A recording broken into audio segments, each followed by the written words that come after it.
आत्मने आत्मनो बंधु आत्मनि विपुरात्मना बंधुरात्मना आत्मा तस्य येनात्मैवात्मना जिताः अनात्मनस्तु शत्रुते वर्ते तात्मय शत्रुवत। यदि अनात्म वस्तुओं में चित्त लगाया, अनात्म पदार्थों में मन को लगाया तो हम अपने आप के शत्रु हो जाते और छोटे हो जाते हैं। अनात्म वस्तुओं से मन को हटाकर आत्मा में लगाया तो आप श्रेष्ठ हो जाते हैं, अपने मित्र हो जाते हैं, बड़े हो जाते हैं। नानक तुमसे बड़े नहीं थे, कबीर तुमसे बड़े नहीं थे, महावीर तुमसे बड़े नहीं थे, बुद्ध तुमसे बड़े नहीं थे, क्राइस्ट तुमसे बड़े नहीं थे, कृष्ण भी तुमसे बड़े नहीं थे, तुम्हारा ही रूप थे। लेकिन सब बड़े हो गए क्यों? कि उन्होंने अपने में स्थिति की और हम लोग पराये में स्थिति करते हैं, उसलिए हम मारे गए और वे लोग तर गए। इतना ही फर्क है। जो हो गया, समय बीत गया सो बीत गया। लेकिन अब बात समझ गई, मैं आ गई तो आप याद रखना कि 7 दिन में मरने वाले हैं। उस बूढ़े को तो सचमुच एक नाथ ने राज खोलकर नहीं बताया तो उसका कल्याण हुआ। मैंने तो राज खोलकर तुम्हें उसलिए बताया कि तुम समझदार हो। ऐसे ही राज समझते हुए भी तुम 7 दिन याद रखोगे। और सच बोलता हूँ कि 7 दिन के अंदर ही अंदर मौत है। उस मौत को सामने रखना कि आखिर कब तक। कल का रविवार छुट्टी मनाएंगे, खेल घूमेंगे, लेकिन एक रविवार ऐसा भी तो हो सकता है इतवार के अर्थी पे चले जाएं। सोमवार को हम फलाने यार से मिलने को जा रहे हैं, हो सकता है कि कोई ऐसा सोमवार हो कि हम शमशान में ही जाते हो। मंगल को हम इससे मिलेंगे, हो सकता है ऐसा भी कोई मंगल आएगा कि हम अर्थी से मिलेंगे। बुद्ध को हम ये करेंगे, हो सकता है बुद्ध को बुद्धू की नहीं हमारा शब पड़ा हो। गुरु को हम ये करेंगे, ऐश करेंगे, वो करेंगे, क्या पता गुरु को हम गुरु के द्वार जाते हैं कि यम के द्वार जाते, कोई पता नहीं। हाँ, शुक्र को हम ये करेंगे, अरे शुक्र को शुक्राचार्य जैसे ज्ञान को पाते हैं कि क्या पता शुक्र जैसे योनियों की तरफ जाते हैं, कोई पता नहीं। शनिवार को ये करेंगे, वो करेंगे। पहले याद रखो, सुबह उठो, परमात्मा और मौत को याद कर लो कि क्या पता कौन से दिन चले जाएंगे। आज सोमवार है, क्या पता इस देह का अंत किसी सोमवार को हो जाए। आज मंगल है, क्या पता कौन से मंगल को चले जाएं। सच बोलता हूँ, कोई न कोई दिन होगा इन 8 में से, भगवान की कसम खा के बोलता हूँ। 8 दिन में मौत है, सप्ताह में 8 दिन कहा जाता है, लेकिन 7 ही दिन होते हैं। रवि सोम मंगल बुध गुरु शुक्र शनि, 7 ही दिन में सप्ताह में मौत होगी। तो आप तो चतुर हैं, समझते हैं, इसलिए मौत को और परमात्मा को दोनों को सामने रखोगे तो फिर महान होने में देरी नहीं। मौत को परमात्मा को सामने रखोगे तो साइन बोर्ड देखने में जरा उत्साह होगा। अपने गांव का पाटिया आ जाए तो फिर तुम चले जाना, पूछने मत रहना कि मेरा गांव है कि तेरा गांव है, तुम चले जाना। फलाना गया कि नहीं गया उसका इंतजार मत करना। कई लोग आश्चर्यचकित बातें करते हैं, बैठते हैं, वातावरण में शांत हो जाता है उनका चित्त, और जब चित्त शांत होता है तो खुली आंख भी आनंद आने लगता है, और चित्त शांत नहीं तो बंद आंखें भी कुछ नहीं होता है। जब जब आनंद आने लग जाए तो समझना कि अनजाने में चित्त शांत हो गया है। तुम्हारे बिना परिश्रम के, वातावरण की कृपा से, भगवान की, संतों की कृपा करुणा से तुम्हारा मन अनजाने में ही ध्यानस्थ हो गया है, धारणा में आ गया, तभी तुम्हें आनंद आता है। लोग अजीब होते हैं कि साईं मेरे पर दया करो। क्या बात है कि मेरा ध्यान नहीं लगता है, दया करो मेरा ध्यान नहीं लगता है। चेहरा खबर दे रहा है कि अमृत पिया है, एक आध घूंट झेल लिया है। मैं क्या ध्यान नहीं लगता? बोले नहीं साईं ध्यान नहीं लगता। मैं क्या होता है? बोले आनंद तो बहुत आता है, आनंद बहुत आता है और ध्यान नहीं लगता है। अरे बड़े मियां, ध्यान का फल क्या है? आनंद है कि दुख है? ध्यान का फल क्या है? ईश्वर प्राप्ति का फल क्या है? मम दर्शन फल परम अनुपा, जीव पावै निज सहज स्वरूपा। भगवान कहते हैं मेरे दर्शन का फल परम अनुपम है। क्या? कि जीव अपना स्वरूप पाले, अपना सहज सुख रूप अंदर से उसको गुनगुनाने लगे, उस सुख स्वरूप की अनुभूति होने लगे, सुख स्वरूप की झलके आने लगे। ये जरूरी नहीं है कि गुरु दीक्षा लेंगे, फूंक मारेंगे, गुरुजी सिर पर हाथ रखेंगे और हम नारियल देंगे, पैसे देंगे, बाद में गुरु अपना ब्रह्म ज्ञान देंगे या करुणा कृपा देंगे। ये कोई पंडित गुरु नहीं है। सदगुरु तो बिना लिए ही दे देता है, ढूंढता रहता है कोई मिल जाए। वो विधि विधान बने, हम शिष्य बने तभी वो कुछ देंगे, ऐसी बात नहीं। वो तो पहले तो होलसेल में दे देते हैं, बाद में हमारी श्रद्धा होती है तो हम उनको गुरु मानते, वरना वो गुरु मनवाने की भी इच्छा नहीं रखते, क्योंकि वो तो गुरुओं के गुरु हैं, विश्व आत्मा है। वो 2, 4, 10, 50, 25 हजार आदमी के गुरु थोड़े, वो सारे ब्रह्मांड के गुरु हैं। कबीरा जोगी जगत गुरु तजे जगत की आश, जिसने जगत के पदार्थों की भीतर से आश छोड़ रखी है वो तो सारे जगत का गुरु है। हम उन्हें माने न माने तो क्या फर्क पड़ता है। कबीरा जोगी जगत गुरु तजे जगत की आश, जो जग की आशा करे तो जग गुरु और वो दास। मैं श्री चरणों में जब गया था, मेरे गुरुदेव के चरणों में गया था, तो कोई विधि नहीं की थी। उनको गुरु माना, मन से तो मान लिया था, लेकिन कोई विधि नहीं की थी। तो और जाते ही पंचदशी पड़ी और पहले साक्षात्कार हुआ, बाद में हम गुरु माने। ऐसा भी घटना घट गई, लेकिन हम पहले ही मान चुके थे। जब घर से निकले तो उनके लिए श्रद्धा थी, और वो जो कहेंगे ऐसा करूंगा, तो मन से तो मैंने मान रखा था, इसलिए मन से मान रखा था, तो उन्होंने मन से दे दिया। बाद में लोगों ने जाना कि अशर हम शिष्य है और वो गुरु जी है, वरना तो हम घर छोड़े थे तभी से ही बस वहीं जाएंगे, उसी उन्हीं के पास अपना बेड़ा पार होगा, दूसरा कोई चारा नहीं। दृढ़ संकल्प कर लिया तो हो गए गुरु। ओम ओम। और सतगुरु हमारे बनाने से थोड़ा ही बनता है। जो तुम्हारे बनाने से गुरु बनेगा वो तुम्हारे तोड़ने से टूट भी जाएगा। तुमने बनाया है ना, तुम्हारा बनाया हुआ गुरु कब तक रहेगा? जब तुम्हारी बुद्धि मलिन हुई, अरे गुरु गुरु कहीं नहीं, फेंको फूटा ने आम राखो। तुम्हारा बनाया हुआ गुरु वो अपने को गुरु नहीं मानता। गुरु बनाया नहीं जाता, गुरु तो हो जाता है। यूनिवर्सिटी में एक सम्मेलन हुआ और एक बिल पास किया गया विश्वविद्यालय में कि आज के बच्चों को गुरुओं का आदर करना चाहिए, गुरुओं को प्रणाम करना चाहिए, शिष्ट होना चाहिए। एक कानून पास किया, कुछ वर्ष पहले की बात है। चांसलर आदि लोग थे, लेकिन उनको पता नहीं है कि विद्यार्थी गुरु को प्रणाम करे, ये कानून नहीं बनाया जाता है। गुरु को प्रणाम करे ये कानून नहीं बनाया जाता, और कानून के द्वारा जो प्रणाम होंगे वो ऐसे ही होंगे। कल बताया था ना एक कप्तान की बात। कप्तान जब जाता था फौज में, सलामी लेता था तो लोग सलामी देते थे, तो फिर कप्तान भीतर ही से आवाज आ जाती कि ऐसे ही तो करते हो, ऐसे ही तो करते हो। साथियों ने पूछा कि साहब आप क्यों चिढ़ जाते, आपको कोई सलाम करता है, कोई सलूट मारता है, नीचे के अफसर आपको करते थे, आप क्यों ऐसे गुस्से में आ जाते हो? कहते ऐसे ही तो करते हो। उसने कहा मैं सिपाही में से प्रमोशन पाता पाता कप्तान हुआ हूं, मुझे पता है कि कैसे प्रणाम होता है। मैं जानता हूं, बाहर से तो प्रणाम करते, सलाम करते, भीतर से लगता कि कब जाए यहां से। तो जो कायदेबाजी से सलूट मारे जाते हैं, कायदेबाजी से जो आदर किया जाता है, कायदेबाजी से जो गुरु बनाया जाता है वो गुरु ठीक है। कायदेबाजी से जो शिष्य बनाया जाता है वो कब तक तुम्हारे धागे में रहेगा? शिष्य और गुरु का तो पवित्र नाता होता है। गुरु हो जाता है, शिष्य हो जाता है। हाँ, तुम स्टैम्प पेपर लाओ 5-5 रुपए का और सिग्नेचर करो, बापू की आज्ञा मानूंगा, बापू का शिष्य हूँ, ये हूँ, ये हूँ, और फिर भी नहीं आओ तो कोई मैं कोर्ट में थोड़े जाऊंगा।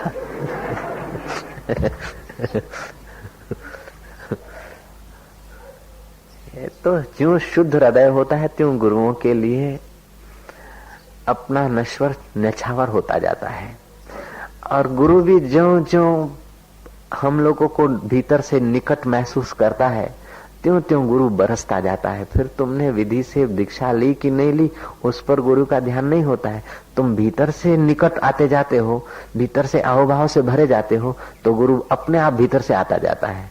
क्योंकि चेतन वस्तु का एक दूसरे के आंदोलनों का पता होता है। तुम कार को याद करो, कार तुम्हारे पास नहीं आएगी, लेकिन कार के मालिक को खूब याद करो तो भागा भागा कार लिए हुए तुम्हारे पास आएगी। ऐसे ही तुम जगत की नश्वर चीजों को याद करो तो नश्वर चीजें नहीं आएगी, लेकिन जगत के अधिष्ठान को याद करो तो जगत की चीजें पाले हुए कुत्ते की नहीं तुम्हारे पीछे पीछे फिरेगी। फिर तुम्हारी दया पड़ जाए तो उनका उपयोग करो, नहीं तो ठुकरा दो। धिक्कार है उन, अब क्या बताऊं, वो वेदांत छिड़ेगा तो फिर 1-8 घंटा चला जाएगा। उन यक्षों और गंधर्वों को धिक्कार है जो आत्मज्ञानी की सेवा करने में हाथ नहीं बढ़ाते। उन देवताओं को भी धिक्कार है जो ज्ञानियों की सेवा में आनाकानी करते हैं। प्रकृति ने कसम उठा रखी है कि कहीं बुद्ध पुरुष हो, कहीं ज्ञानियों में सेवा उसकी करके अपना सार्थकत्व अनुभव करो। तुम एक बार ज्ञान को उपलब्ध हो जाओ, ये क्या भीख मंगो कि नहीं, ये दे दो, ये दे दो, ये दे दो, ये दे दो, कुछ नहीं चाहिए कि बापू पण थोड़ू तो જોઈએ ને, થોડું જોઈએ તો મરો પછી એમાં। बहुत पसारा मत करो, कर थोड़े की आस। देखो ये साखी कबीर की है, लेकिन मैं हिम्मत करता हूँ थोड़ी।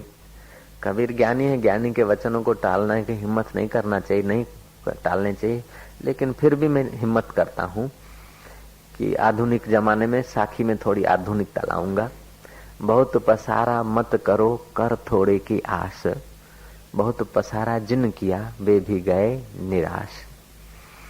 ये प्राचीन साखी है। अब कबीर की स्थिति में आकर मैं इसमें फेरफार भी कर देता हूँ।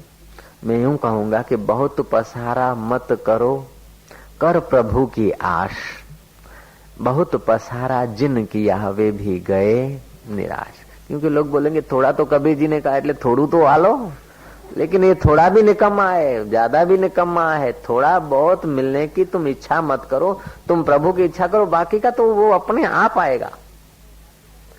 पाश्चात्य दर्शन शास्त्री कहते हैं first deserve and then Dzire.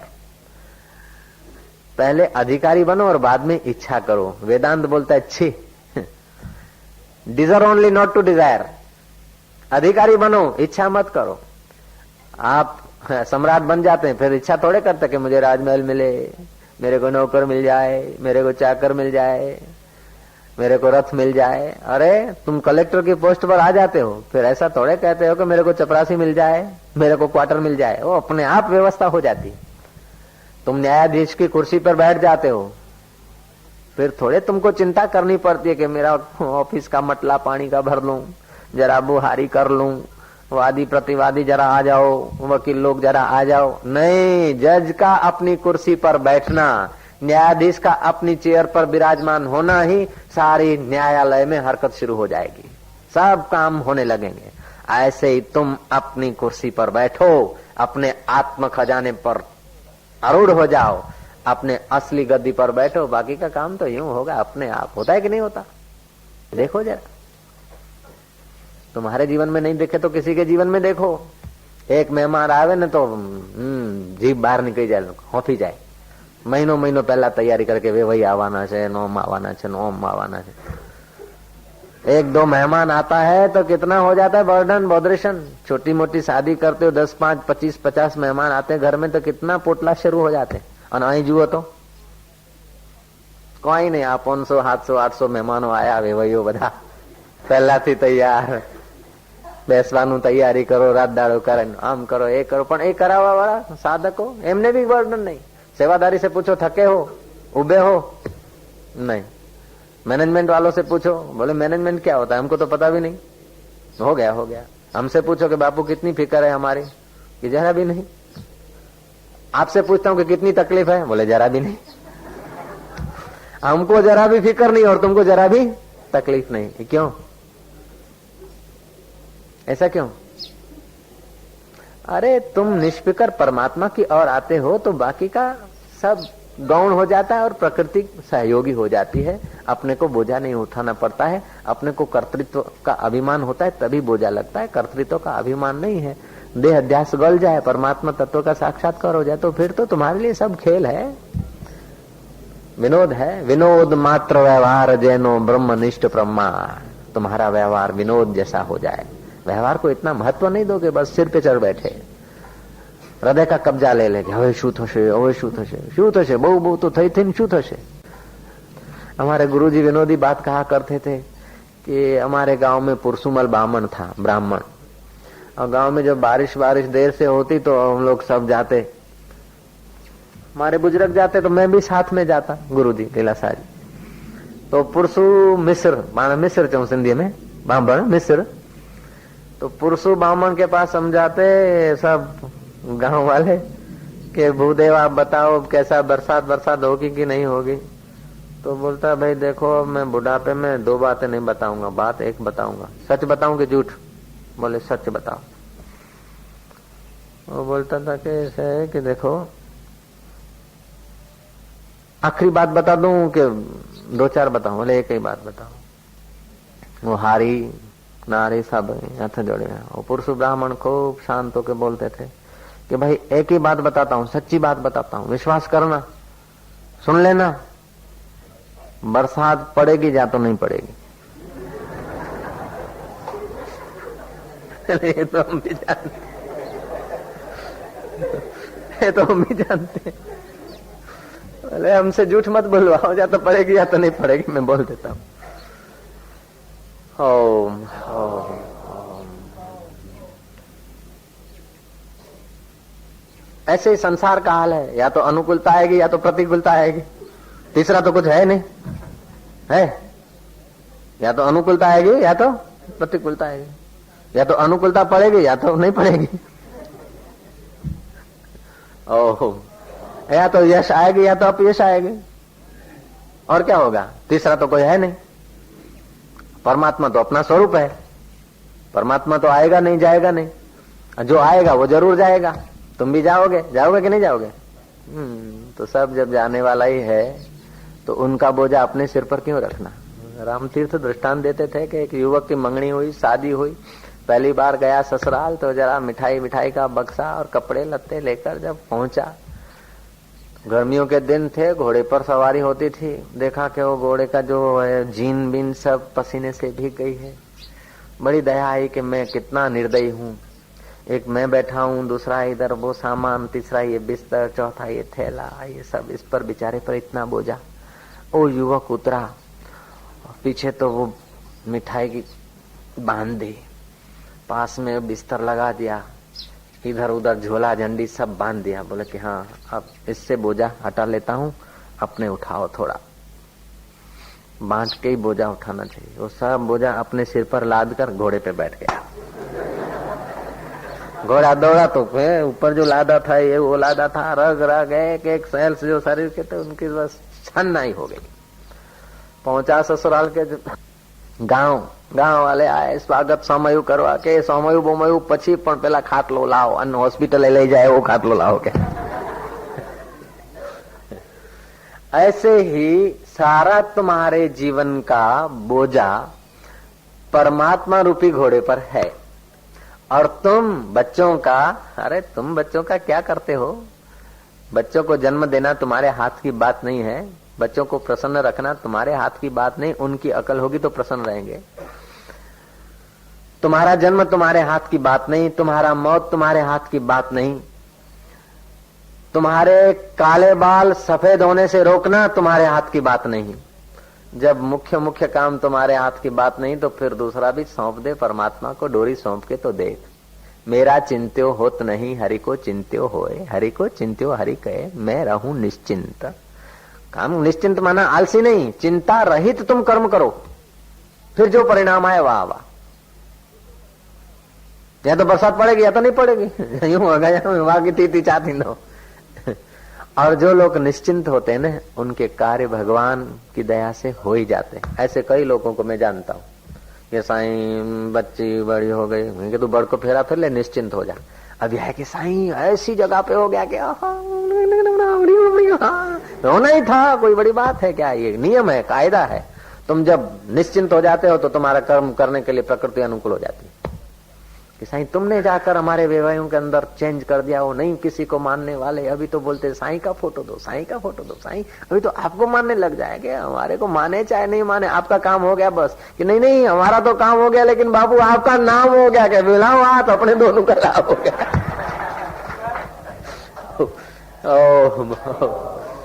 जंगल में है तुझे मंगल, जो होए तू फकर, होए तू फकर, दिल के छोड़े मकर। जैसा भीतर ऐसा बाहर हो जाए जीवन,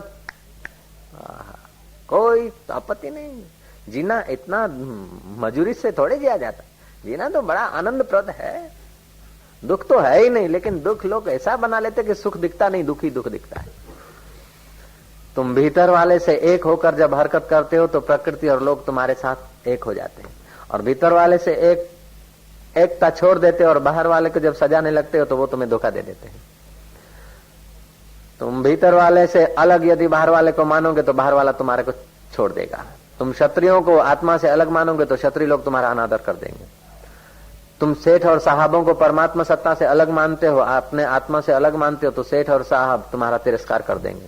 तुम नौकर को आत्मा से अलग मानते हो तो नौकर तुम्हारे साथ गद्दारी कर देगा। और तुम पराये बच्चों को भी अपना आत्मा मानते हो तो सब सेवादारी होकर आश्रम की सेवा करेंगे, साधना करेंगे, ध्यान करेंगे, भजन करेंगे। नहीं कोई एक के नौकर नहीं तो एक टनाटन छेक नहीं, सब अपना स्वरूप मान के चलो, सब अनुकूल हो जाएगा। और अपने बेटों को भी किसी को मानो तो शरीर के बेटों को अपना बेटा मत मानो, ये तो शरीर के बेटे हैं, शरीर की बेटियां हैं। शरीर के मकान को अपना मकान मत मानो, शरीर के दुकान को अपना दुकान मत मानो, शरीर की जाति को अपनी जाति मत मानो। तुम्हारी जाति तो ब्रह्म है। तुम्हारी जाति के मेरे को पूछा, हम सब लोग यात्रा में गए तो फिर क्या हुए? बोले आप जी गुरु जी कह हम क्या, अब इन पंडों को ऐसे ही होगा कि साधु ऐसा है, नास्तिक है, जरा कर लिया, दक्षिणा दे दिया ऐसे ही, 100 रुपया 5 रुपया दो। तो बोले गुरु जी संकल्प कराओ। गुरु आपका नाम बताओ, मैं क्या आशाराम।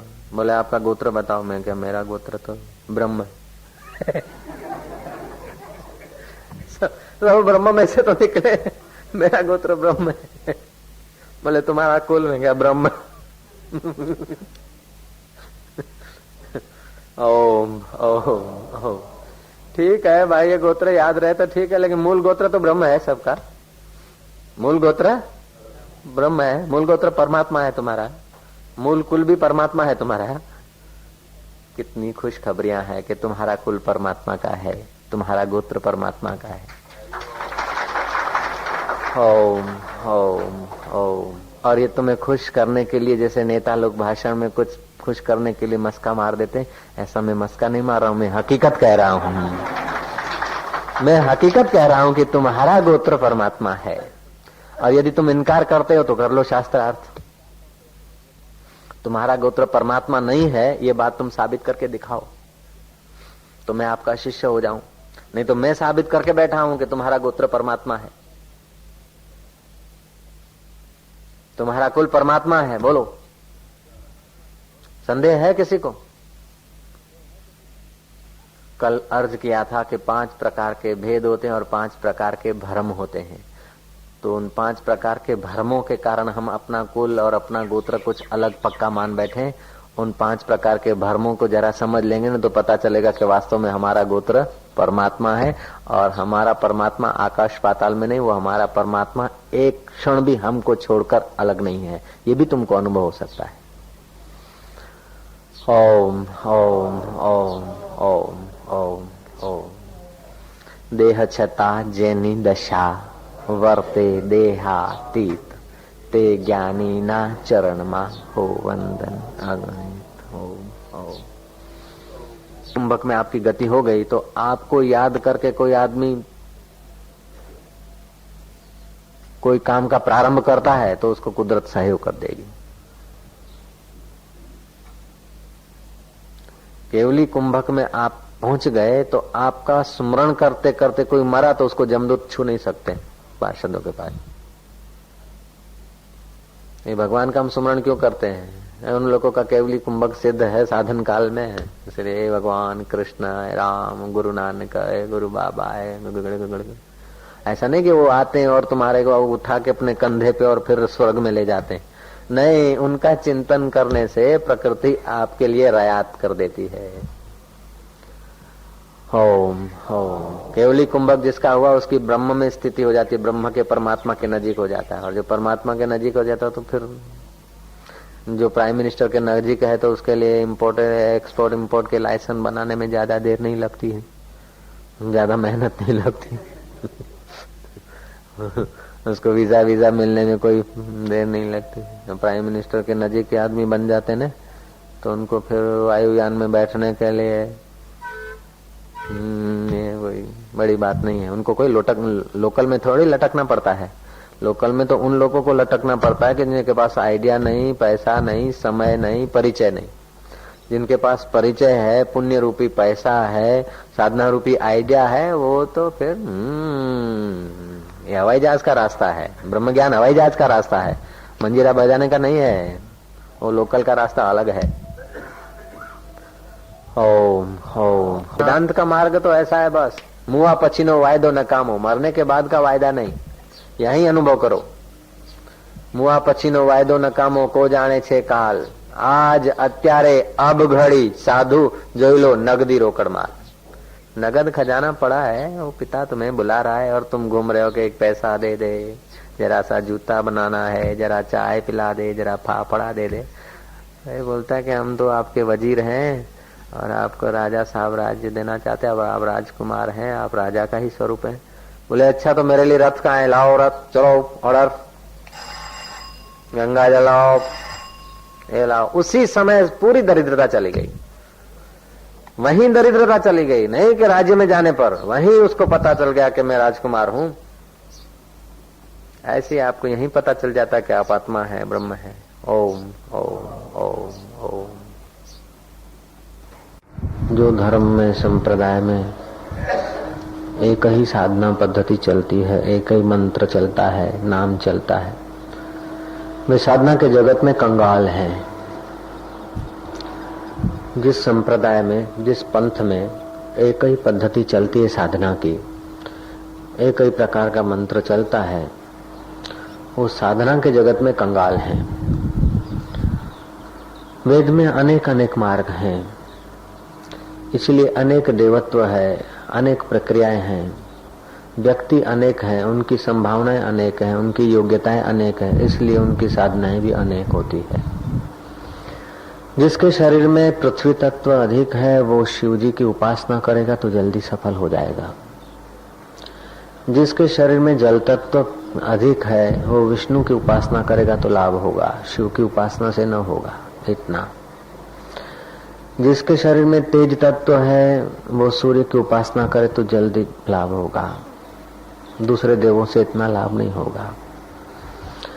जिसका अन्नमय कोश में मन ज्यादा रहता है वो तीर्थाटन करे तो उसे लाभ होगा। जिसका प्राणमय कोश में मन रहता है उसको प्राणायाम और ध्यान लाभ देगा। जिसका मनोमय कोश में मन रहता है उसको श्रद्धा, प्रेम, अहोभाव आदि के द्वारा उसकी यात्रा होगी। जिसका विज्ञानमय कोश में मन रहता है उसके लिए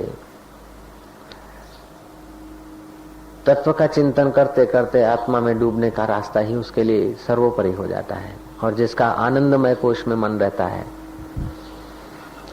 उसके लिए आनंद स्वरूप परमात्मा का बयान करते हुए जगत की भ्रांति हटने का उपदेश ही काफी है।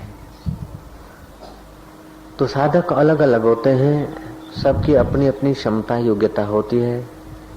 इस देश के ऋषियों ने बड़ा उपकार किया है कि समूह में बोलेंगे तभी भी अनेक अनेक प्रकार का बोलेंगे, ताकि किसी को कुछ पल्ले पड़ जाए, किसी को कुछ पल्ले पड़ जाए, सबकी थोड़ी बहुत यात्रा होती ही रहे। गुरु भक्ति अपनी जगह पर है, ईश्वर भक्ति अपनी जगह पर है। हर एक जीव को भक्त तो बनना ही पड़ता है, बिना भक्त के कोई नहीं है। सब भक्त हैं, सारी पृथ्वी भक्तों से भरी है, अभक्त कोई नहीं। कि बाबा जी हम तो बोलते हैं ये नास्तिक है, ये भक्त नहीं है, ये भक्त नहीं है, आ बिचारो भक्त छे, आ बापड़ो भक्त छे, आ बिचारो भक्त छे। भक्त बिचारो होए नहीं, भक्त बिचारा होता नहीं, लेकिन सचमुच हम बिचारा भक्त कहते हैं तो बिचारा है। सारी पृथ्वी भक्तों से भरी है। कोई देश का भक्त है, कोई सत्ता का भक्त है,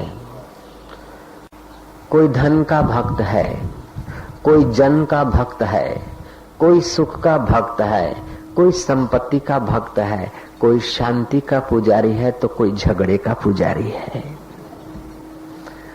कोई देवी का भक्त है, कोई देवता का भक्त है, कोई भगवान का भक्त है तो कोई भैरव का भक्त है।